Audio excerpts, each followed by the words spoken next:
nous avons commencé à nouveau le carême. Pourquoi encore un carême si l'année passée on a déjà fait? Peut-être parce que nous oublions et l'Église dans sa pédagogie nous rappelle chaque année ce chemin de conversion en fonction de quoi? De la Pâque, de ce Jésus qui passe de la mort à la vie, à la résurrection. Donc il ne faut jamais séparer le carême de la vie, de la résurrection de Jésus. Si on sépare cette période de carême, ça va devenir un exploit. Je sais pas, on va faire la diète, je vais épargner un peu d'argent, je vais devenir minimaliste, je vais devenir, qu'est-ce que je peux vous dire, quelqu'un qui économise un peu d'argent. Non, la différence, c'est que notre carême est habité par Jésus. Nous voulons le reconnaître pour pouvoir l'aimer. Alors nous essayons de nous libérer des choses pour nous attacher plus à lui. Nous essayons d'être solidaires par le monde pour le reconnaître dans celui qui est plus pauvre. Et nous voulons nous attacher à lui avec une démarche plus intime, plus spirituelle, qui est celle du sacrement et de la prière.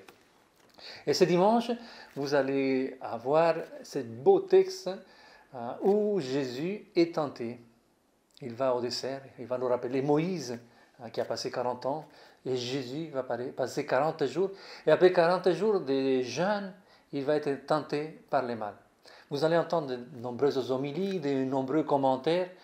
Je voulais tout simplement vous dire que nous sommes tous tentés, que le mal utilise les tentations pour nous détruire, et Dieu permet les tentations, ce qui nous arrive dans la vie, pour que nous puissions avancer, pour que nous puissions grandir. Et c'est ça la différence. Des choses qui nous arrivent, les choses qui t'arrivent aujourd'hui, peuvent être vécues comme un lieu pour t'éloigner de Dieu, pour te tromper. On peut te tromper avec ce qui t'arrive. Et si tu le regardes dans la foi, ce qui t'arrive aujourd'hui peut être un lieu où reconnaître Jésus, ou un lieu où que nous devons traverser avec lui pour nous attacher de plus en plus à son amour.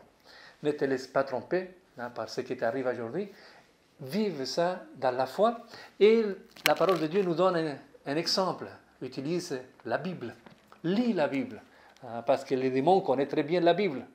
Mais il fait une exégèse, c'est-à-dire une interprétation qui n'est pas la bonne. Une interprétation idéologique, une interprétation pour te détruire. Alors la Bible doit toujours être interprétée de manière vivifiante parce qu'il nous a été donné pour devenir meilleur et pour avoir la vie et la vie en abondance. Et c'est peut-être ça, la résurrection.